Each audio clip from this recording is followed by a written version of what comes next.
पहलगाम आतंकी हमले के पीछे किसका हाथ, किसकी साजिश से हुआ ये बड़ा हादसा? धर्म पूछकर हमला करना क्या इस्लाम देता है इसकी इजाजत? दर्शकों, जम्मू कश्मीर में एक आतंकी हमले ने पूरे देश के दिल को झकझोर दिया है। कई सवाल उठ रहे हैं कि आखिर क्यों ऐसी वारदात उस जगह हुई जिसका आतंक से कोई लेना देना नहीं था, जो शांति के लिए जाना जाता है, और ऐसी जगह जहां पर लोग अपने अच्छे दिन को बिताने गए थे। लेकिन जो तस्वीरें सामने आई, जो वीडियो सामने आई, वो आपके आंखों से आंसू लाने के लिए काफी है। किसी के माँ बाप चले गए, तो किसी नए जोड़े के पति चले गए, पत्नी चली गई। तो कहीं ना कहीं जिस तरीके से खून खराबा हमने देखने को मिला और जिस तरीके से वीडियो सामने आए हैं, वो अब कई सवाल खड़े कर रहे हैं। उधर पाकिस्तान का भी रिएक्शन सामने आया। पाकिस्तान ने साफ तौर पर कहा है कि इस आतंकी हमले से हमारा कोई लेना देना नहीं है। भारत के लोग ही सरकार के खिलाफ बगावत कर रहे हैं, ये उसी का कहीं ना कहीं खामियाजा है। उधर गृह मंत्री अमित शाह इस बात को कह रहे हैं कि हर संभव कोशिश की जाएगी, कड़े एक्शन लिए जाएंगे, किसी को बख्शा नहीं जाएगा। विपक्ष सरकार के साथ होने का दावा कर रहा है। मल्लिकार्जुन खड़गे, राहुल गांधी गृह मंत्री अमित शाह से बात करते हैं और कहते हैं कि हम आपके साथ हैं, आप आतंकवाद को जड़ से खत्म कर दीजिए, किसी को बख्शिए मत। राजनीति अपनी जगह है, लेकिन देश के मुद्दे अपनी जगह है। उधर प्रधानमंत्री नरेंद्र मोदी सऊदी का जो यात्रा है उसको रद्द करके बीच में छोड़ करके चले आते हैं। जिस तरीके से कल ये घटना हमें देखने को मिली, खबर तो ये आ रही थी कि 4-5 लोग घायल हैं, लेकिन जो जम्मू कश्मीर है उसमें आतंकवादियों के द्वारा जो गोलियों की तड़तड़ाहट सुनाई दी, देखते ही देखते 28 से 30 लोगों की जान उसने ले ली। बड़ा सवाल यह है कि इस हमले के पीछे साजिश किसकी है? आखिर क्यों मासूम जो लोग हैं उनको निशाना बनाया जा रहा है, और क्या धर्म इसकी इजाजत देता है? दर्शकों, इस वक्त कई सवाल मेरे मन में भी हैं, आपके मन में भी होंगे।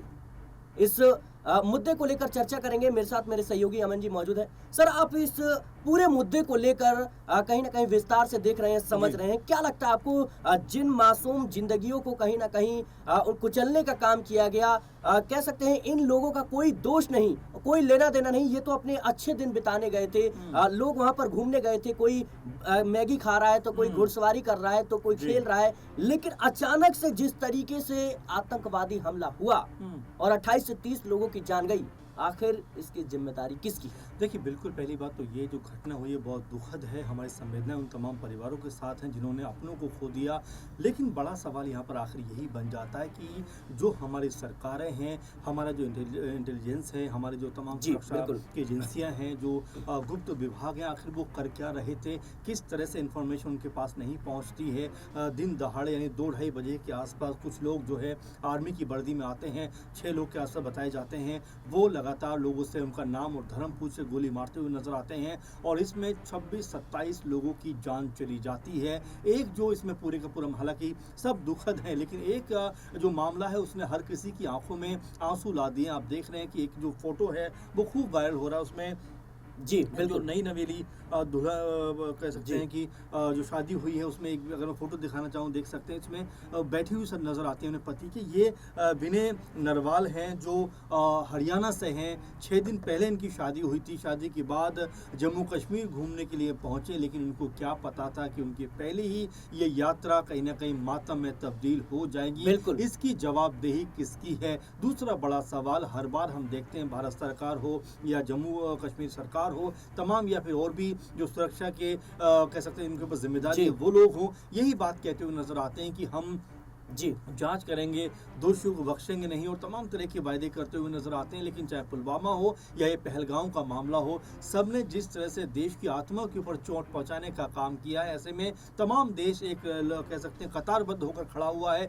एक साथ एक सुर में बोल रहा है कि जो भी हमारे देश के ऊपर इस तरह का हमला करना चाहता है उसको हमें सबक सिखाना चाहिए। लेकिन सर जिस तरीके से भारत सरकार के द्वारा ये दावा किया जाता है कि धारा 370 हटने के बाद वहां पे यानी कश्मीर में, जम्मू कश्मीर में पूरी तरीके से शांति है, आतंकवाद जो है खत्म हो गया है।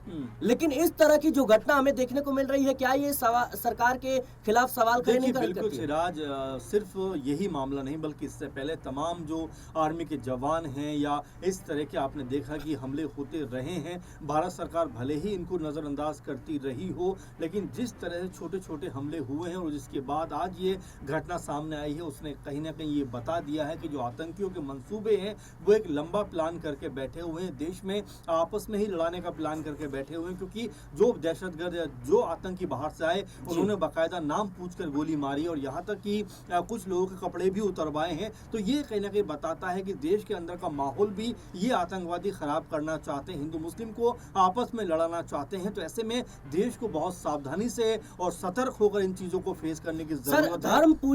धर्म पूछकर हमला करना, इसकी भी लगातार चर्चा हो रही है। क्या लगता है आपको कि इसके पीछे कोई राजनीतिक षड्यंत्र भी हो सकता है? मैं रास्ते ही देख रहा हूँ, लगातार मैं खबरें भी पढ़ रहा हूँ, लगातार मैं लोगों को देख रहा हूँ। जम्मू कश्मीर के तमाम लोग घरों से बाहर निकले हैं, इस पूरे के पूरे हमले की उन्होंने निंदा की है और ये भी कहा है कि ऐसे हमले बंद होने चाहिए, निर्दोष लोगों की जिंदगी के साथ खिलवाड़ बंद होना चाहिए।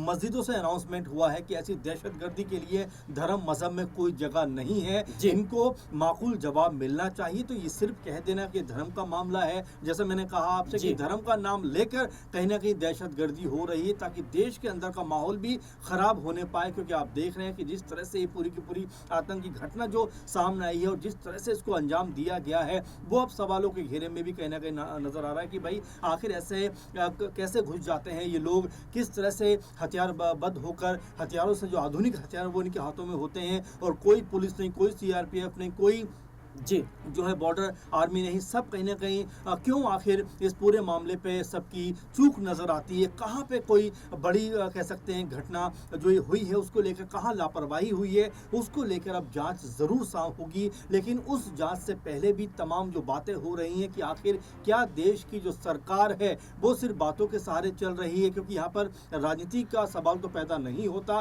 सभी जो राहुल गांधी को आप देखिए, वो भी रात में तुरंत दिल्ली के लिए रवाना हो गए, यानी देश में अगर संकट की स्थिति, गृह मंत्री अमित शाह से बातचीत की सर। हाँ, अमेरिका को तुरंत यात्रा को छोड़कर वो पहुंच गए। पीएम मोदी भी सऊदी अरब के अपने दौरे को बीच में छोड़कर दिल्ली पहुंच गए। तो ये बताता है कि देखिए जहाँ देश का मामला है वहाँ हिंदू मुस्लिम कोई नहीं, वहाँ पर हर भारतीय कहीं ना कहीं ये चाहता है कि वो सुरक्षित रहे। ऐसे में अगर ये जो आतंकी घटनाएं हो रही हैं और जो नाम लेकर हो रही हैं, सिराज मैं फिर बात को कोट कर रहा हूँ, ये कहीं ना कहीं हमारे देश का माहौल खराब करने के लिए है, हिंदू मुस्लिमों को आपस में लड़ाने के लिए है। भारत सरकार को मुस्तैदी के साथ में सतर्क होकर और बहुत सावधानी के साथ में इस पूरी की पूरी जो घटना हुई है, जो ये मामला हुआ है, इसकी जांच करानी चाहिए और जो जिम्मेदार हैं उनको कड़ी से कड़ी सजा दी जानी चाहिए, करारा जवाब देना चाहिए। क्योंकि यहाँ पर हम लगातार देख रहे हैं कि हमारे देश के ऊपर इस तरह के हमले हो रहे हैं, जवानों के ऊपर हमले हो रहे हैं और अब तो ये हद से पार होता हुआ दिखाई पड़ रहा है। अच्छा, पाकिस्तान के रिएक्शन को लेकर आपका क्या कहना है? देखिए, पाकिस्तान के आर्मी चीफ ने कुछ दिनों पहले बयान दिया था, कश्मीर को लेकर ही बयान दिया था कि भाई वहाँ पर जो है हमारे भाइयों के साथ में गलत हो रहा है, ये कहते हुए नजर आते हैं और हम कश्मीर को लेकर रहेंगे, तमाम सारी बातें कहते हुए नजर आते हैं। और साथ में एक बात उन्होंने कही कि हिंदू और मुस्लिम दो अलग अलग धर्म हैं, दोनों की अलग परंपराएं हैं, दोनों के अलग रीति रिवाज हैं, इसीलिए दोनों एक साथ नहीं रह सकते। लेकिन ज़रा आप देखिए हिंदुस्तान को, जहाँ पर आज़ादी के बाद से लगातार हिंदू मुस्लिम मोहब्बत प्यार के साथ रह रहे हैं। यही बात मैं कह रहा हूँ कि जिस तरह की बयानबाजी हुई है सिराज, वो कहीं ना कहीं हमारे देश का माहौल खराब करने के लिए हुई है और ये बताता है कि पाकिस्तान चाहता है कि भाई भारत को ऐसे तो हम नहीं तोड़ पाए, लेकिन भारत को हम धर्म के नाम पर जरूर तोड़ सकते हैं। और इसीलिए इस पूरी घटना को अंजाम दिया गया इसी मंशा के तहत कि अगर आप धर्म पूछकर गोली मारेंगे या इस तरह की घटना को अंजाम देंगे तो भारत में इसको लेकर एक अलग तरह का माहौल बनता हुआ नजर आएगा। लेकिन मैं फिर कह रहा हूँ, अपील कर रहा हूँ अपने तमाम देशवासियों से कि ऐसे में बहुत ज़्यादा आपस में तनाव की स्थिति पैदा ना करें, क्योंकि ये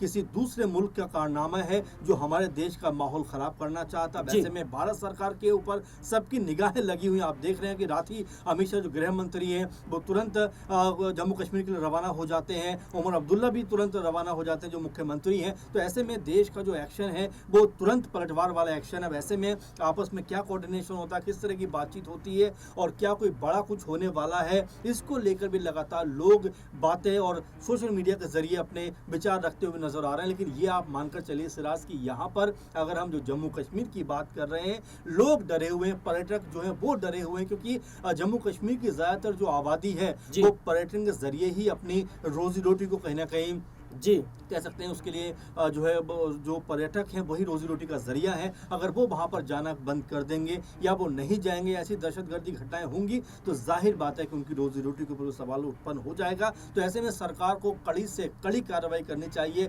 कड़े से कड़ा फैसला लेना चाहिए और जिन्होंने भी इस घटना को करने की हिमाकत की है उनको ऐसा संदेश देना चाहिए ताकि फिर कभी कोई आतंकी इस तरह की घटना को अंजाम देने से पहले 1000 बार सोचे। बिल्कुल दर्शकों, जाहिर सी बात है जिस तरीके से ये घटना देखने को मिली है और जो तस्वीरें सामने आई हैं वो रोंगटे खड़े कर देने वाली है। सवाल सरकार पर भी उठ रहे हैं। सरकार लगातार दावे करती है कि जम्मू कश्मीर में सब कुछ सही हो गया है, आतंकवाद खत्म हो गया है, लेकिन इस तरह की घटना घटती है तो जाहिर सी बात है सवाल खड़े होने चाहिए। लेकिन सराहनीय बात यह रही कि प्रधानमंत्री नरेंद्र मोदी अपना दौरा खत्म करके सीधा यानी रद्द करके सीधा भारत लौट आए। गृह मंत्री अमित शाह से बातचीत विपक्ष ने भी की, मल्लिकार्जुन खड़गे, राहुल गांधी, और ये संदेश दी कि राजनीति अपनी जगह है लेकिन अगर देश का मामला होगा तो क्या सत्ता पक्ष, क्या विपक्ष, क्या हिंदू, क्या मुसलमान, सब एक साथ है। लेकिन कहीं ना कहीं ये ऐसे मुद्दे हैं जिनको लेकर के हमें संयम बरतना होगा। आने वाले समय में क्या कुछ होता है देखना दिलचस्प होगा। फिलहाल के लिए इस रिपोर्ट में इतना ही। देश और दुनिया की तमाम खबरों के लिए बने रहने नेक्स्ट न्यूज़।